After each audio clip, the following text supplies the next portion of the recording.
اعوذ باللہ من الشیطان الرجیم بسم اللہ الرحمن الرحیم یعتذرون الیکم اذا رجعتم الیہم قل لا تعتذروا لن نؤمن لکم قد نبأنا اللہ من اخبارکم وسيرى الله عملكم ورسوله ثم تردون إلى عالم الغيب والشهادة فينبئكم بما كنتم تعملون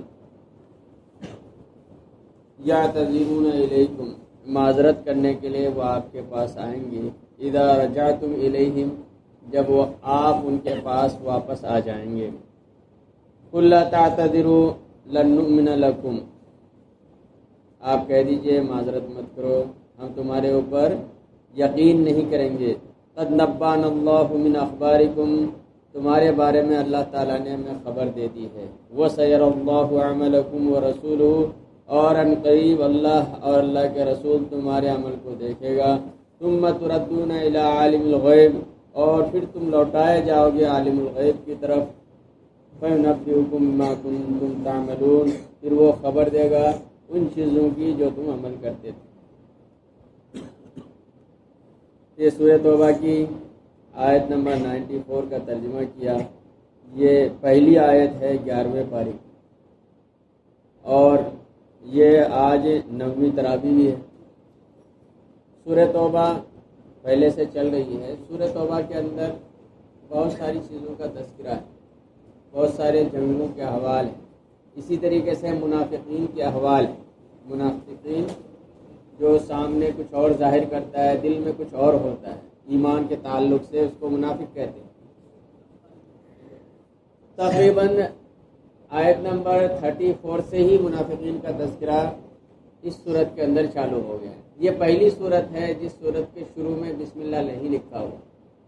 اسی وجہ سے مسئلہ یہ ہے کہ اگر کنٹینیوسلی آپ قرآن پڑھ رہے ہیں، ایک صورت ختم ہوئی، اس سے پہلے سورہ انفال ہے وہ ختم ہوئی اور فوراً آپ کو سورہ توبہ پڑھنا ہے تو بسم اللہ نہیں پڑھیں گے۔ اگر یہاں سے شروع کر رہے ہیں تو پھر پڑھ لیں۔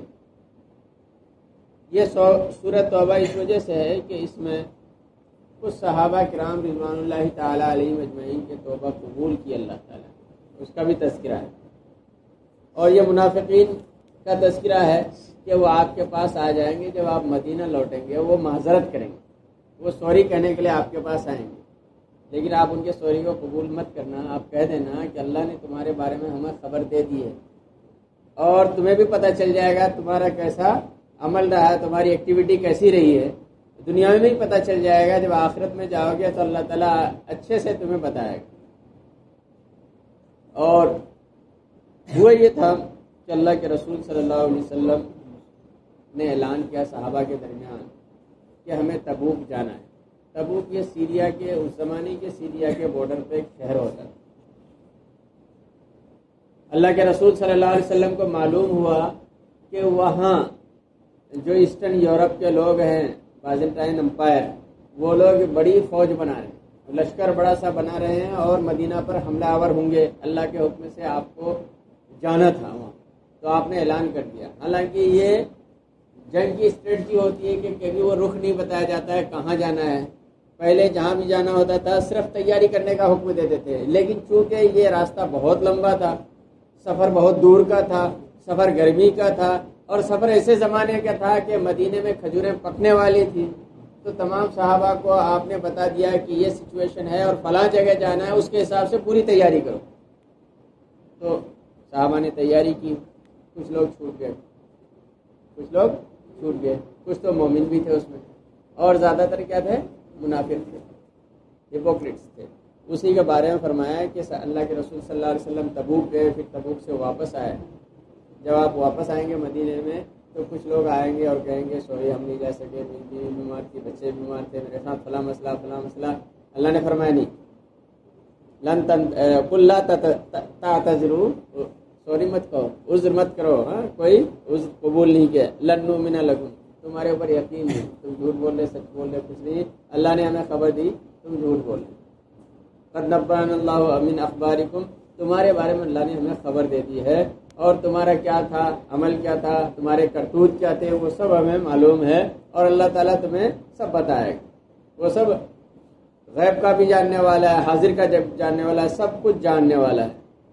اور اللہ نے یہ بھی فرمایا سَيَحْلِفُونَ بِاللَّهِ لَكُمْ، آپ کے سامنے آئیں گے قسمیں کھائیں گے کہ ہم قسمیں کھا کھا کے کہہ رہے ہیں کہ ہماری قسم ہے اس کی فلاں کی ہم فلاں وجہ سے، فلاں مجبوری کی وجہ سے، فلاں پریشانی کی وجہ سے نہیں جا پائے. تو اللہ نے کہا سَيَحْلِفُونَ بِاللَّهِ لَكُمْ، اللہ کی قسمیں کھائیں گے منافقین آگے آپ کے سامنے جب آپ ان کے پاس آ جائیں گے. لِتُعْرِضُوا عَنْهُ، تاکہ آپ ان کو درگزر کر دیں، ان کو معاف کر دیں، ان کو اگنور کر دیں. ٹھیک ہے کوئی بات نہیں، آئندہ خیال رکھنا. اللہ نے فرمایا فَأَعْرِضُوهُمْ، ان کو اگنور کرتے رہیں. إِنَّهُمْ رِجْسٌ، یہ بہت ناپاک لوگ ہیں. وَمَأْوَاهُمْ جَهَنَّمُ، ان کا ٹھکانہ جہنم ہے. جزاء بما كانوا يكسبون، اور جہنم یہ بدلہ ہے ان اعمال کا جو بدلہ دنیا میں وہ کیے. بما يكسبون، جو وہ عمل کیے. اور اللہ فرماتے ہیں یحلفون لکم لترضوا عنہم فإن ترضوا عنہم فإن اللہ لا يرضى عن القوم الفاسقین. وہ قسم کھائیں گے آپ کو راضی کرنے کے لیے، آپ راضی ہو بھی جائیں، اللہ کبھی بھی یہ فاسق سے راضی نہیں ہوں، فاسق سے راضی نہیں. یہ پورے کتنے آیت نمبر 34 سے شروع ہوا ہے اور پھر آگے تک ابھی اور بھی صورتیں آیتیں آئیں گی جس میں یہ ان کے منافقین کے احوال بیان کیے گئے. لیکن آیت نمبر 34 سے لے کے ابھی آیت نمبر 96 تک ہم نے پڑھی ہے، اس کا ترجمہ کیا. ایسا نہیں کہ کنٹینیوسلی انہی کے واقعات کو ایک کیا ہے سلسلہ وار ترتیب سے آرڈر سے بیان کیا، ایسا نہیں. کیونکہ پہلے واقعہ ہے منافقین کا، پھر کچھ دوسرا واقعہ، پھر تیسری نصیحت ہے، پھر چوتھی، پھر واپس منافقین. تو اس طریقے سے قرآن کریم کے اندر ایک ہی صورت ہے جس میں واقعے کو ترتیب سے بیان کیا گیا، اور وہ سورہ یوسف. انشاءاللہ وہ کل اس کو سنیں گے ہم لوگ. تو وہ سورہ یوسف واحد صورت ہے جس میں واقعے کو جیسے آرڈر ہے، جس طریقے سے واقعہ رونما ہوا، جیسے جیسے پیش آیا، جیسے جیسے اس میں ڈیولپمنٹ آتی گئی، ترقی ہوتی گئی، ویسے بیان ہوا. مگر کوئی ایسا واقعہ نہیں ہے جس کو ترتیب سے بیان کیا گیا. اس لیے قرآن کیا ہے؟ نصیحت کی کتاب ہے. اور بہت سارے مفسرین نے کہا ہے قرآن کے اندر نصیحت ایسے آیا ہے، ون وے لیکچر نہیں کہ وہ گیا بہت زیادہ زبردست طریقے سے تقریریں کی، بیان کیا اور چلے گئے. ایسا نہیں، ون وے لیکچر نہیں. اس میں کیا ہے؟ ہم بیٹھے ہیں، بات چیت کر رہے ہیں. تو ابھی ملکی مسائل پہ بات چیت ہے، پولیٹیکل چیزیں پہ آ گئی، اکنومی آ گئی، چیزوں کا دام بڑھ گیا. پھر بچے ہیں، بچے کو ڈانٹ بھی رہے کہ بھائی تم کھانا کھائے صحیح نہیں، تم آ گئے بیچ میں سلام نہیں کیے. تو یہ مختلف چیزیں جو ہوتی ہے، ایسا قرآن کا انداز ہے. قرآن کا انداز نہیں کہ ایک اسٹوری نیریٹو کہ اسٹوری کہاں سے شروع ہو رہی، کہاں سے اینڈ ہو رہی ہے، اور پھر آخر میں جا کر کے مورل آف دا اسٹوری بیان کر دے. ایسا نہیں. ایک اسٹوری کا ایک جز ابھی یہاں آ گیا، اسٹوری کا دوسرا جز کسی دوسری صورت میں آ گیا. ہو سکتا ہے کہ دوسری صورت میں بعد والا جز نہیں بلکہ پہلا جز آیا اور پہلی صورت میں بعد والا جز آ گیا. تو اس طریقے سے قرآن کا انداز ہے.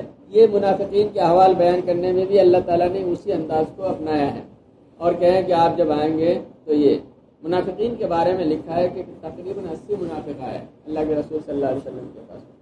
اور اسی طریقے سے قسمیں کھا کے جائے. اللہ نے پہلے ہی وہی نازل فرما دی تھی کہ منافقین ایسے آئیں گے، ایسے. آپ قبول مت کرنا، اگنور کرنا ان کو. ٹھیک ہے جاؤ، اللہ دیکھے گا تمہارے معاملے کو. آپ مت نہیں، آپ اگر راضی بھی ہو گئے تو ہم راضی نہیں ہوں گے. اور پھر آگے جو ہے اللہ نے فرمایا کہ کچھ مسلمان بھی تھے تقریباً 10 جو نہیں جا سکے تھے، اور وہ آ کر کے سچ بول دیے کہ ہم نہیں جا سکے. کیوں نہیں جا سکے؟ آیت نمبر 118 کے اندر وہ مسلمانوں کے بارے میں آیت نمبر 118 اور اسی طریقے سے جی وعلی الثلاثۃ الذین خلفوا کہ وہ لوگ جو ہے مسلمان تقریباً 10 تھے. 10 مسلمانوں نے اپنے آپ کو مسجد میں باندھ لیا تھا. جیسے پلر ہے نا، یہ پلر ہے مسجد نبوی کی پلر رہے ہوں گے. جب اللہ کے رسول صلی اللہ علیہ وسلم واپس آ رہے تھے، خبر پہنچی کہ آپ تو آ رہے ہیں، اور ہم تو بلا وجہ بھی کوئی مجبوری نہیں تھی، کسی بنا مجبوری کہ ہم رک گئے، جب آئیں گے اللہ کے رسول صلی اللہ علیہ وسلم تو ناراض ہوئے. تو لوگ نے وہ 10 لوگوں نے، اس میں ایک صحابی کا نام آتا ہے ابو لبابہ، حضرت ابو، اور اس طرح 9 صحابی نے اپنے آپ کو پلر میں باندھ لیا. اللہ کے رسول صلی اللہ علیہ وسلم مسجد میں آئے، نماز پڑھی. نماز پڑھنے کے بعد دیکھا کہ تم لوگوں کا کیا حال ہے، حال احوال معلوم کر کے ان لوگوں نے کہا کہ جب تک آپ نہیں کھولیں گے، ہم لوگوں نے غلطی کی، ہم نہیں گئے، جب تک آپ نہیں کھولیں گے تب تک ہم جانے والے نہیں ہیں. تو رسول اللہ صلی اللہ علیہ وسلم نے فرمایا کہ بھئی ہمارے اختیار میں بھی کھولنا نہیں ہے، ہم نہیں کھول سکتے. پھر آیت نازل ہوئی کہ ان کو کھول دیا جائے، ان کو معاف کر دیا جائے، ان کے کچھ اچھے اعمال بھی کچھ برے اعمال بھی. ان کو معاف کر دیا جائے۔ تو وہ 10 لوگوں کو اللہ کے رسول صلی اللہ علیہ وسلم نے اس وقت کھولا۔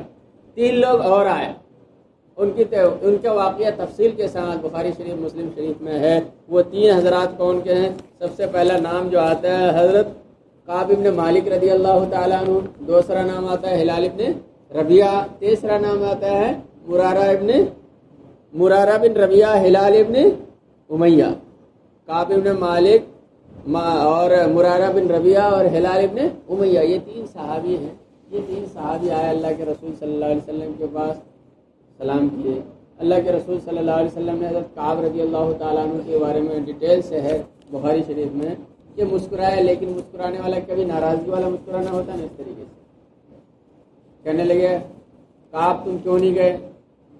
تو حضرت کعب رضی اللہ تعالیٰ عنہ کہنے لگے کہ اللہ کے رسول صلی اللہ علیہ وسلم میں اگر جھوٹ بولوں تو میری زبان میں اللہ نے ایسی طاقت دی ہے کہ میں آپ کے سامنے جھوٹ بول کے اپنے آپ کو بچا لوں گا، لیکن مجھے معلوم ہے کہ میں دنیا کے کسی اور لوگ کے پاس اگر جھوٹ بولتا تو وہاں بچ جاتا، لیکن یہاں جھوٹ بولوں گا اللہ آپ کو فوراً خبر دے گا، ہماری جھوٹ کی پول کھل جائے گی۔ اس لیے سچ یہ ہے کہ میں اپنی سستی اور غفلت کی وجہ سے نہیں جا پایا۔ ٹھیک ہے، تو اللہ کے رسول صلی اللہ علیہ وسلم نے فرمایا کہ ٹھیک ہے تمہارا معاملہ اللہ کے ساتھ، تم جاؤ۔ پھر بعد میں دوسرے لوگ تھے ہلکے میں کہتے کہ کچھ بہانہ کر کے پھر اللہ کے رسول صلی اللہ علیہ وسلم سے بعد میں کہتے کہ ہمارے لیے استغفار کیجیے، ہم نے غلطی کی، جھوٹ بولا۔ تو انہوں نے کہا کہ نہیں، اس کرنے کی کیا ضرورت ہے، سچ میں نے بول دیا۔ اور کیا میرے طرح سے کسی اور صحابی نے سچ بولا ہے؟ تو پتہ چلا کہ ہاں 2 صحابی اور ہے، حضرت ربیعہ رضی اللہ تعالیٰ عنہ جو نام آیا نا، ربیعہ ابن بلال ربیعہ، مرارہ ابن ربیعہ اور ہلال ابن امیہ، ان دونوں صحابی کے بارے میں آیا کہ یہ 2 صحابی بھی اللہ کے رسول صلی اللہ علیہ وسلم کے پاس آئے، انہوں نے بھی سچ بولا اور ان کے معاملے کو بھی اللہ نے رسول اللہ صلی اللہ علیہ وسلم نے کیا پینڈنگ میں ڈال دیا کہ جاؤ دیکھتے ہیں اللہ کا حکم کیا آتا ہے تمہارے۔ تو وہ خوش ہوئے کہ یہ دونوں صحابی جو ہیں یہ بدر میں شریک ہونے والے صحابی ہیں، غزوہ بدر میں، اور بدری صحابی کا بہت بڑا مقام ہوتا ہے، بدری صحابی کا بہت بڑا مقام ہوتا ہے۔ حضرت کعب بن مالک رضی اللہ تعالیٰ عنہ فرماتے ہیں کہ وہ 40 دن تک ایسے ہی رہے، اللہ کے رسول صلی اللہ علیہ وسلم کی مجلس میں آتے، نماز پڑھتے، سلام کرتے، اللہ کے رسول صلی اللہ علیہ وسلم چہرہ ادھر ہوتا تو ادھر پھیر لیتے، ادھر آگے سلام کرتے تو ادھر پھیر لیتے، دیکھتے نہیں تھے۔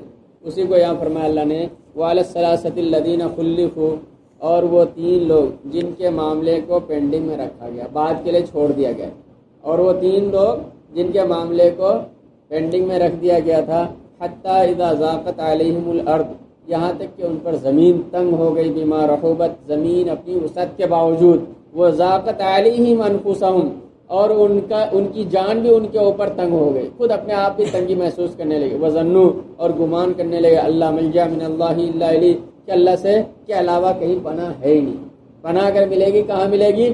اللہ کے پاس بھی۔ ثم تاب علیہم لیتوبوا، پھر اللہ تعالیٰ نے ان کے توبہ کو قبول کیا۔ ان اللہ هو التواب الرحیم، اللہ تعالیٰ بہت زیادہ توبہ کو قبول کرنے والا ہے، رحم فرمانے والا ہے۔ تو یہ ہوا 40 دن کا ماجرا یہ ہوا۔ پھر اللہ کے رسول صلی اللہ علیہ وسلم نے ایک دن فجر کے بعد کہا کہ کعب تم یہاں نماز بھی نہیں پڑھو گے، تم یہاں گھر میں نماز پڑھو۔ چلے گئے اور کہا کہ بیوی سے بھی دور رہنا، اور دونوں صحابی کو بھی کہا کہ تم لوگ بھی اپنی بیوی سے دور رہنا، کیونکہ ہلال ابن امیہ رضی اللہ تعالیٰ بہت ضعیف تھے، بہت روتے تھے، کچھ کر نہیں سکتے، اب ایسے رہنا ہے، بھوکے مر جائیں گے۔ ان کی بیوی آئی اللہ کے رسول صلی اللہ علیہ وسلم کی خدمت میں کہ تو وہ تو مر جائیں گے اگر ان کو کچھ کھائے، خدمت نہ کی جائے، ان کو کھانا پکا کر نہ دیا جائے، ان کو پانی، وہ تو مر جائیں گے۔ اللہ کے رسول صلی اللہ علیہ وسلم نے پرمیشن دی کہ خدمت تک، بس قریب نہیں جانا ہے۔ اور اس طریقے سے 10 دن اور گزر گئے، 50 دن۔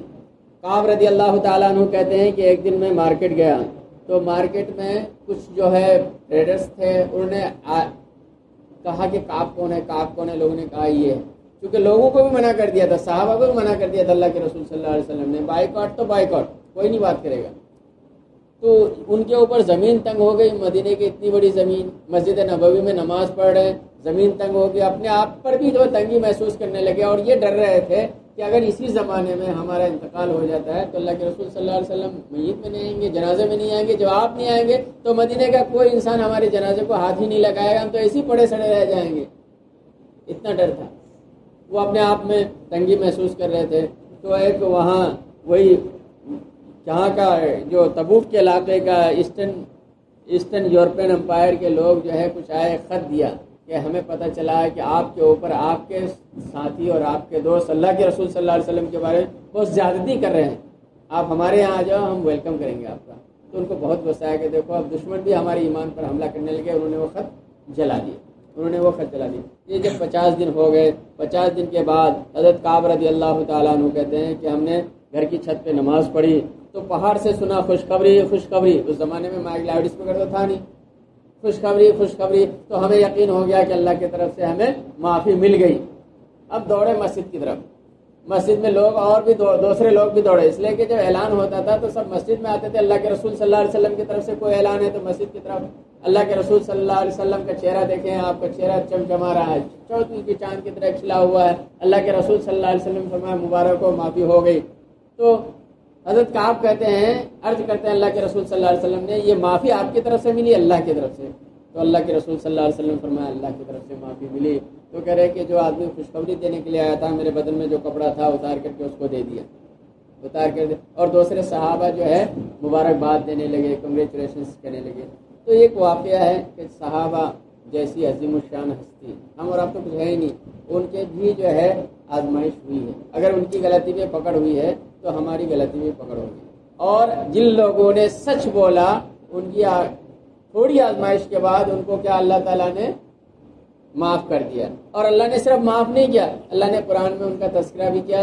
رہتی دنیا تک آنے والی جو بھی بچے ہیں، آنے والی جو بھی نسلیں ہیں، جو بھی قرآن پڑھے گا وہ تلاوت کریں گے۔ اور وہ 3 صحابہ کا تذکرہ، وہ 3 صحابہ کون ہے؟ کعب ابن مالک، ربیعہ ابن مرارہ اور ہلال ابن امیہ، یہ سب کا سب نام ان کا آتا رہے گا، ان پر درود و سلام، ان کی رحمتیں اور ان پر صلاۃ و سلام اللہ کے رسول صلی اللہ علیہ وسلم کے حوالے سے ان کے لیے دعائیں ہوتی رہیں گی۔ تو سچ انسان جب بھی بولتا ہے، کسی غلطی پہ سچ بولتا ہے، تھوڑی دیر کے لیے سچائی میں پریشانی تو ہو سکتی ہے، لیکن ایٹ دی اینڈ اس کا رزلٹ بہت اچھا آتا ہے، بہت۔ اور پھر یہ ہے کہ اگر کوئی خاص طور پر کوئی اس طریقے سے نیک کام کرے، اس کا بڑا نام ہو، اس کو کنگریچولیٹ بھی کر سکتے ہیں، جیسے صحابہ جمع ہوئے نا ان کو کنگریچولیشن کرنے کے لیے۔